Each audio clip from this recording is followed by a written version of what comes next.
Well, I think every week now we kind of get the same, don't we? Keir Starmer pushes the Prime Minister on a series of issues where the government's failing, and we get back a series of non-answers. But in particular, this constant need for the Prime Minister to talk about Labour's plans. Well, he's the government at the moment, and we don't seem to see any answers from it at all. Today it was about releasing prisoners early and the state of the prison service, and he gave a series of non-answers, and then minutes after PMQ's finished, there was a news flash to say actually there's now been a crisis declared in the prison service in England. So this, it's just every single day there's more chaos at the heart of government.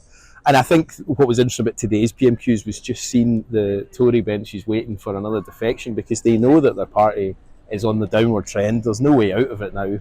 And they're all now waiting for the election as much as we are. So he just needs to get on and call it. It's quite interesting to see Keir Starmer going on law and order, because that's kind of historically it's more of a kind of Tory issue, isn't it? But Labour seem to be taking a lead in some of those areas. I don't think it is at all. I mean, I think the Tories would like to pretend that it is, and the same when they were talking about security, but the reality is they've failed on all of these points. They've failed on crime and law and order, and they're failing on defence spending, which was the other point he brought up today, criticising the Labour Party that's committed to getting back to 2.5% spending, which there hasn't been since Labour was last in office. The Tories have failed on that again. So I think on all of these things, it's clear he's trying to outline a strategy that is like, he tried to be the guy that was change. That failed miserably. Now he's trying to be the guy that's, trust me, I know what I'm doing. Nobody has any trust in that at all. The public have already made their mind up, and we're just biding our time now for the election. And Stephen Flynn from the SNP, he went on Rishi Sunak's comments earlier this week. He included Scottish nationalists in a list of extremists. What did you make of Sunak's speech, and including that, and then what did you make of Flynn's? Well, I do think Sunak was misjudged in those comments. I mean, I do think to compare North Korea to a democratic process in Scotland, one that I profoundly disagree with, but it's a democratic process where people rightly campaign for independence if that's what they believe in. I think it would be the worst outcome for Scotland, but they've got a right to campaign for that. It's not the same as any of the rest. So I think it was really misjudged from the Prime Minister. I think Stephen Flynn bringing it up probably brought more attention to it than it would have otherwise done, because I suspect most of the public didn't see Rishi Sunak's speech on it, but nevertheless, I think it's fair enough to call him out on it. I think all of this, we need to just temper our tone a bit more in politics. I mean, it's clear Rishi Sunak's decided dividing lines, division, as much as possible before the election. Maybe something will stick if he just keeps throwing stuff at the wall. I think the reality is that people don't want more of this in their politics. They're kind of fed up with that divisiveness.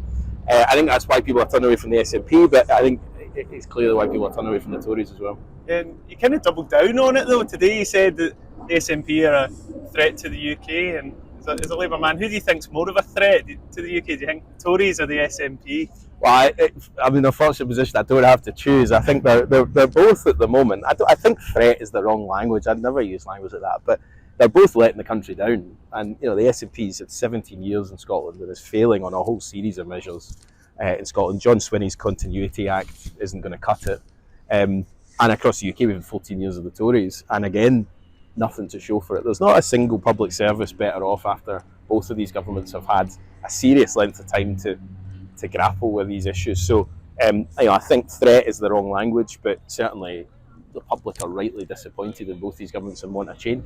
And we're seeing in Holyrood today the Scottish Government's going to declare a housing emergency. Now, this is after Labour. This is the second attempt that Labour have had of declaring it. What do you make of that? And is it kind of, we need to do more than just declaring it's an emergency, surely? Yeah, well, I think the first stage is to accept there's a crisis, and so that is important. That's why 6 months ago we called for Parliament to declare a housing emergency when we knew that the rent freeze was going to be lifted, and people were going to be facing huge increases in the rent. That's exactly what happened. That was totally predictable.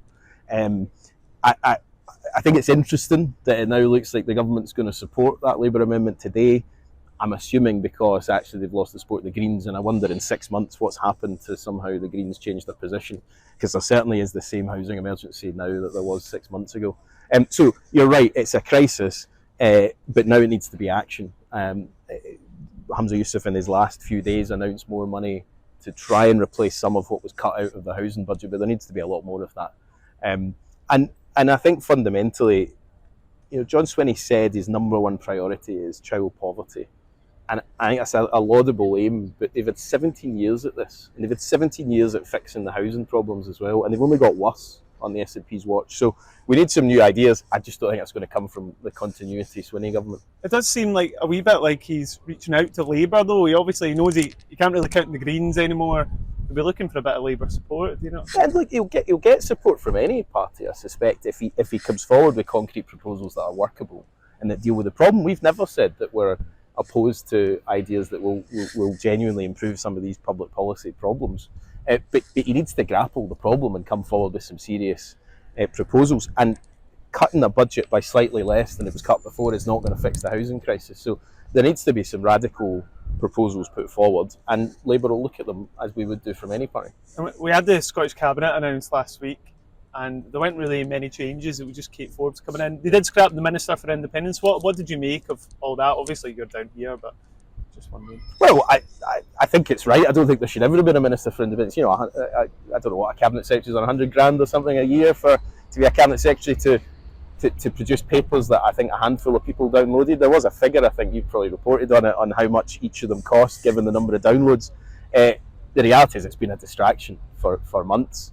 I wish Jamie Hepburn well. I think Willie Rennie had a good line about Jamie Hepburn's finally been released from the dungeon that he was in producing these independence papers. Look, it was a nonsense post to have in the first place. Fair enough, John Swinney scrapped it, but the rest of the Cabinet's a continuity act.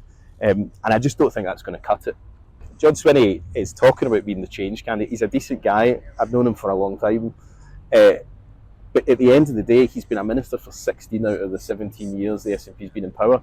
He's responsible for a lot of the problems they're now facing. I don't think the public will have any faith that that change is going to really represent what they need. And now it's pretty much 7 months, is it, since you were first elected? Yeah. How have you found it so far? It was a lot of hype at the time. It was a really big moment. Yeah, how's it all been? It's funny. It feels like it was yesterday and a lifetime ago at the same time, which is a strange thing. But yeah, 7 months. And I think it's been really rewarding getting onto some of the casework that people have been grappling with for issues. People come to you with these absolute moments of crisis, and they've no one else to turn to, and it's frustrating that problems have got to the point where they need to come to their MP, but it's really rewarding to be able to help them.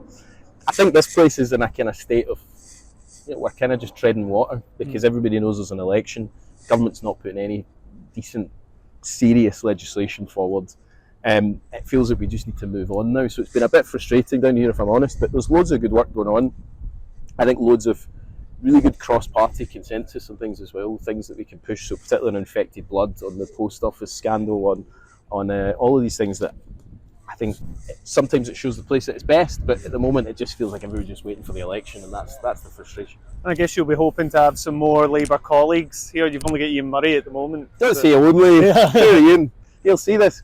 No, I think we're both looking forward to some more colleagues, but look, we're not taking anything for granted. The polls continue to look good for us. They're getting better and better. In Scotland, this was a council by-election just last week. It showed the SNP vote just collapse. I think folk are clearly fed up of both the current governments, but we've got to turn that into a vote for Labour, and we're under no illusions that it's going to be a hard task.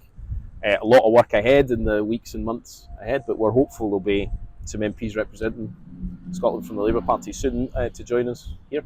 Okay, brilliant. Thanks, Michael. Thanks, Andrew.